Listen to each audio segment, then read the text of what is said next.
Hey, welcome back, people. I'm Andy Pride from Milk and Cookies Total War, and today we're going to be watching some Norsca DLC gameplay. Our first look at how the faction will actually function on the field of battle. Sorry for no uploads over the last couple of days, but I've been working on a big video. I want to focus my attention on that so it has the same level of information and quality you've come to expect from my content.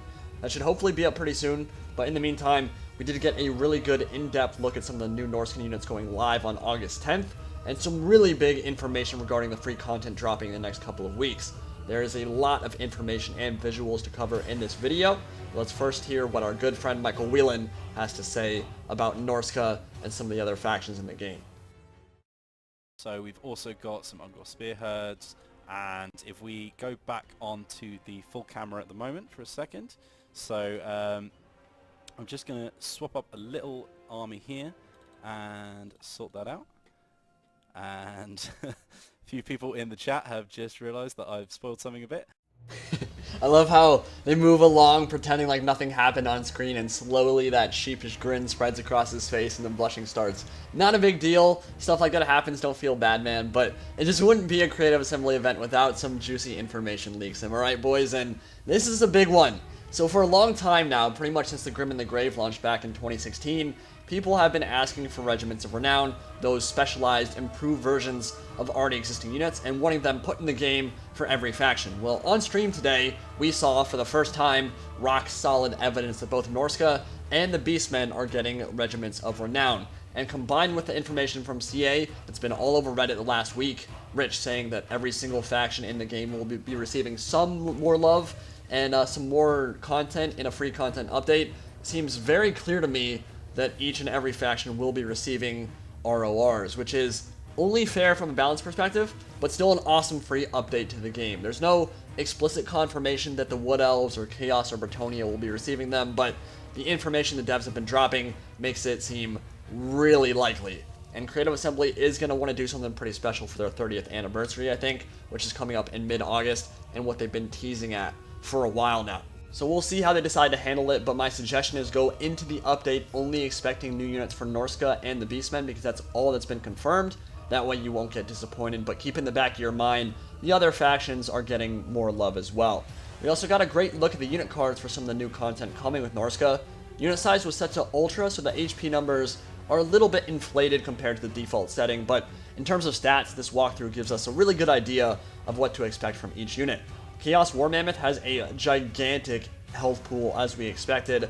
High mass for charging through infantry, which means high impact damage. It can charge through enemy formations with that high mass, and 525 weapon strength, split between 400 armor piercing damage and a bonus versus infantry. With a charge bonus of 80 and the terror it causes, that thing is going to be hands down one of the best infantry killers in the game. The Frostworm is going to be a beast simply because of its frostbite attacks, which slow enemies, and it has a slowing aura on top of that, and they stack together. So anything it lands on is essentially going to be netted. That's just such a powerful force multiplier in engagements, but it can't be taken as a mount for Lord or heroes from what I understand, so that does limit its effectiveness somewhat, because you're not going to be bringing it as a mount on your Lords.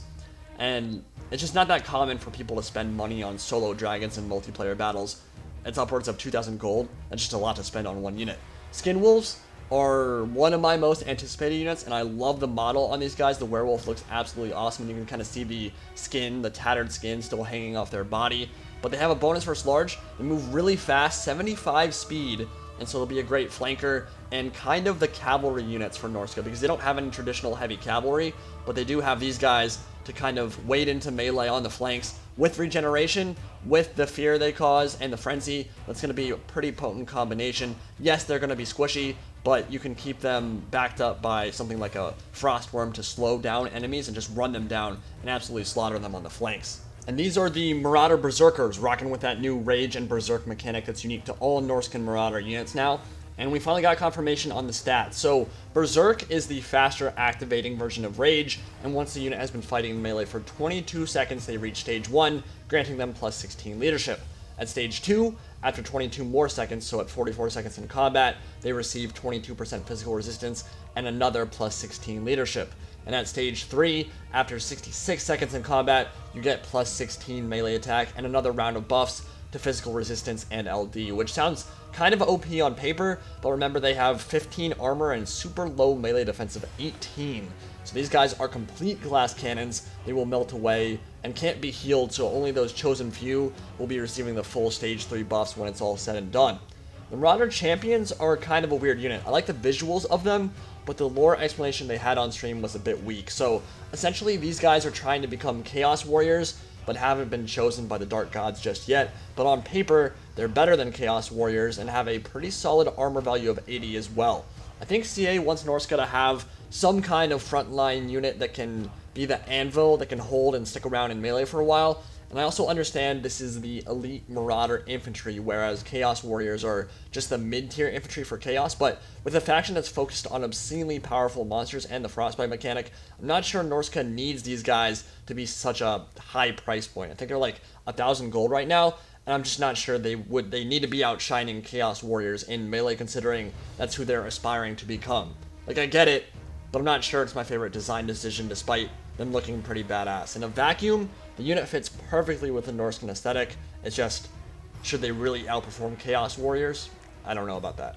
So, this is of course Wulfrik the Wanderer. Get a good look at his stats now. 100 armor, pretty crazy melee attack value of 70. That is really high. And obviously is going to synergize very well with his Hunter of Champions ability, which is a hex that cuts a chosen enemy hero or lord speed in half, lowers their armor by 30, and lowers their melee defense by 60. And it lasts for 22 seconds, so you're going to want to keep your Lord and casters very far away from Wulfrik in most situations. If you make a micro mistake with your Lore of Life caster or something like that near the front line, he's going to catch them, and he's going to eat them for breakfast in only a couple of seconds if they're on foot. Especially if you combine that with some of these other units that use Frostbite, they're just not moving anywhere. It's essentially like getting Net of Ammon talked from the Lore of Light. And he has the Duelist trait, so very good at dealing damage to single entities in the middle of a crowd.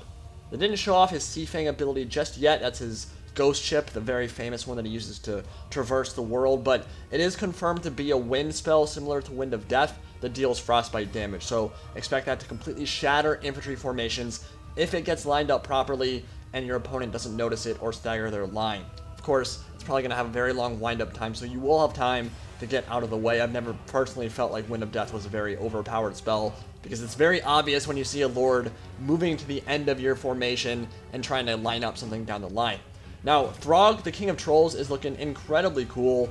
Absolutely adore his model. I think he's one of the coolest looking Lords thus far, but I'm also extremely partial to Monstrous Lords in general, so I'm a little bit biased there. But he deals Frostbite damage, again, very common in the Norscan roster, so confers that slow every time he hits, and he has a great chance to hit with that pretty high melee attack value of 60.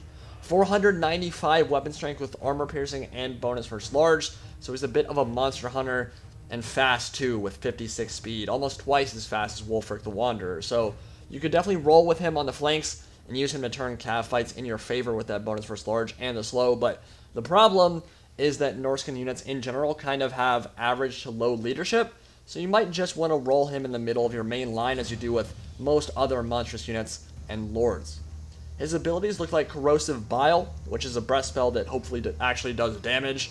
Traditionally, these breath spells like Wind Blast and Brain Burst and stuff have been very underwhelming. It would be nice to see this one actually do quite a bit of damage if you line it up properly. And I think the other ability might be the Wintertooth Crown, which in campaign will give huge bonuses to leadership for units like trolls and other monsters, but in multiplayer will probably take a much more muted effect. I would definitely like to see a map-wide passive LD buff for trolls though. That is kind of the whole point of the King of Trolls, is that Wintertooth Crown gives him the ability to bestow his own leadership on friendly units, especially trolls and monsters, so that would be a nice touch to see a passive map-wide buff for trolls in his army in multiplayer. I mean, 38 leadership on stuff like the Snow Trolls is absolutely awful, and it would just be nice to have a morale bonus when being led by the King of Trolls. It is important to remember, too, that the regeneration that Throgg has is about double that of regular trolls. That's what they said on stream earlier. I don't know if it's going to end up being the same in the final release of the DLC, but it would definitely make sense for him to perform a lot better in the health regeneration department when compared to a regular troll. And without question, one of the things I'm most looking forward to is rolling a pack of these bad boys, these ice trolls with the frostbite mechanic and their high weapon strength, all that armor piercing with Throgg, especially if he's conferring all that LD buff to them, keeping them in the fight for much longer than regular trolls can. And just seeing those ice trolls in that gigantic war club just packed full of ice go to work, that's going to be so much fun. A big Death Star build with trolls, one of the things I'm definitely most looking forward to. So, last unit here in the DLC that I want to talk about, that we're shown on screen, that I actually care a whole lot about, is the Norscan Giant. Of course, just a regular giant. I do love the model on it though. I think the bucket head is pretty hilarious. It's absolutely terrifying to look at. I mean, it's honestly one of the ugliest things we've seen in the game thus far. But you notice there's just really great attention to detail on it. Look at his left hand. His hand, like the fingers are already getting frostbitten, kind of blackened by the cold north. And the giant kind of has that alcoholic appearance to him too, like a gigantic man who's seen some chaotic shit and wants to drown his sorrows in a bottle of Kilbeggan, which I think is just a hilarious kind of a picture. Just a gigantic giant sitting back and being like, I don't want to deal with this chaos stuff anymore. We did get a good look at the Famir Balefiend though, a monstrous caster, one of the more unique looking units that's coming in this Norscan DLC. Caster of the Lore of Fire, sunders armor, does magic attacks, and kind of tanky for a sorcerer in general. And another good look at the Skin Wolves, who I can't say there's another unit in this DLC that I'm more excited for. I think the armored variant is going to be even cooler looking than that. I was a little disappointed we didn't get to see them in action, or the hero version of the Skin Wolf, and then of course the Mammoths with the Howdah up top, and the anti-large javelins from those Marauders. They have like 200 ammo, which I guess when that'll just take forever to shoot when you've got like only 6 guys throwing jabs, but I think that the Mammoth man is going to be just an absolute monster. So in terms of battlefield playstyle, I think it's pretty clear what CA is going for in terms of design. A lot of low armor units, some of them like 15, 20, 25 armor, very low. Skin Wolves and the Marauder Berserkers both have 15 armor, I believe, so they're not going to be very tanky in melee, but what they are going to do is have very high melee attack, and they're going to have the ability to cut through enemy units very fast, which is important, right? And the entire design decision behind these Norscan units is kill the enemy quickly, and the longer we're in melee, the better we're going to get, which is where that rage and that berserk mechanic is going to come through. This Mammoth charge is just beautiful, man. Look at that thing. The impact damage and charge damage from this thing is going to be incredible. Look at that HP drop on those foot squires. It's only going to take a couple of seconds for that Mammoth to cut through them. But even more important than the rage or berserk mechanics, the low armor and the high melee attack of a lot of these units, which characterizes them as a faction, and it makes it very clear, right? They're a glass cannon faction designed entirely around momentum and the ability to chew through units quickly before they break with their low LD themselves.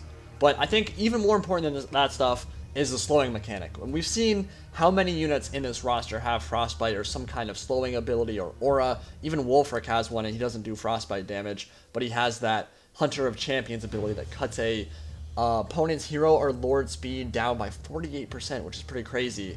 But all that stuff, all that slow, is really going to allow Norsca to dictate engagements in a big way when combined with the speed of stuff like the Frostworm, a 90 speed on that, and the Skin Wolves, which I believe have 75 speed, operating out wide as your cavalry force. If an opponent takes a bad engagement, they have no hope of escaping and running away. So if they commit something like a Chaos Knight into melee, sure, they'll be able to do fantastic against Skin Wolves one-on-one.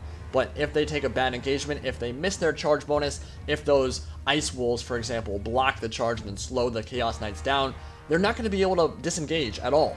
And that could be a huge fun sink for your opponent. They're committing a lot of funds into spending like a lot of money on these really expensive units, and then they just get slowed. They can't run away, they can't disengage, they can't pick the engagements they want, they get cut down, and they lose a lot of money.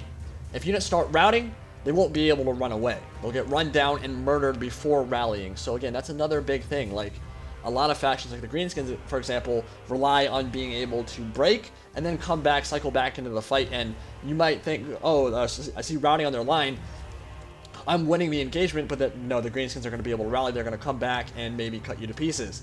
But if you're Norsca and you have these slowing auras on them, they're not really going to be able to run away very easily with Marauder, or with the Ice Wolves running them down, with the Frostworm overhead harrying them, causing terror and stuff.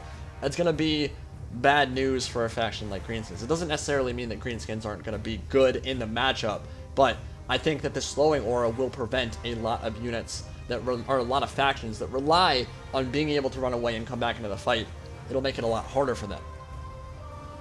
So I think that's going to make Norsca very satisfying and rewarding to use when they're microed appropriately, which is a big if. Depends on the player, of course. But against other fast factions like the Wood Elves, for example, I think they might be a nightmare matchup. Like, how are the Wood Elves supposed to kite an army like this? Like, if you decide to invest money in bringing skirmishers, can you really kite them effectively when they've got all these fast movers and the slowing aura on the field? It's going to be really tough for them. By the same token, though, Norsca, actually, we get a good look at the Hunter of Champions ability there, pinning Lewin in place as the Skin Wolves rip him apart. But by the same token, Norsca is super low armor. So if you're the Wood Elves, maybe if you can micro your bows appropriately, you decide to bring archers, they're going to be able to shred through Norscan units very easily when they only have 15 armor. So it's kind of an interesting matchup. I think that's going to be one of the ones I'm most looking forward to seeing. Wood Elves versus Norsca, I think that's a very interesting 1v1 matchup there that could go either way. But yeah, there's just a lot of theory crafting here that's going on, and a lot of stuff that we can talk about in terms of the faction roster and the unit abilities and everything. But so far, I'm liking what I'm seeing. I'm liking how Norsca, their playstyle is shaping up. I think it's pretty obvious that their monsters are going to hit like trucks. Like the Mammoth stats are just absolutely insane. Skin Wolves, they're going to be so much fun to use as flankers, and the armor and stuff, being able to throw that into the main line infantry engagement and just tank it out without regen. A lot of their stuff is going to have regen, but they don't have access to the Lore of Life. So yeah, just a lot of stuff to talk about there. I think the gameplay was interesting. I wouldn't say it blew me away, but Total War Warhammer, at this point, we're getting pretty late in the game's life cycle. We're moving on to Total War Warhammer 2 now. Nice to see Norsca. Some of the assets are being reused, so I'm not as incredibly hyped for them as some of the Total War Warhammer 2 factions. Obviously, Dark Elves, High Elves, Skaven, and Lizardmen, 4 of my favorite factions in all of Warhammer Fantasy, and that was true before Game 2 even got announced. Like I said, I think Game 2 has a much more exciting army or faction list to choose from than Game 1 did. So I'm looking more forward to that, but Norsca is going to be a very nice segue into Game 2. I'm glad we're finally getting a minor faction. Creative Assembly is doing great work there in allowing us to flesh out some of these minor factions, and it gives us a great opportunity to maybe see Kislev and some of those other minor factions later down the line. And I definitely think we're going to be getting some minor faction DLC in Game 2 as well. So let me know what you guys think about the Norscan roster in general. Are you liking what you're seeing? Do you think their playstyle is going to be fun and exciting and rewarding? I certainly think it will be, and I am most definitely looking forward to getting my hands on the Norsca DLC. Hopefully sometime very soon. Would love to bring you guys some campaign gameplay and multiplayer gameplay as well. So we can look forward to that in the coming weeks. Lots of stuff to be excited about. Thank you all for watching. I'll see you all next time. Indie Pride signing out for now.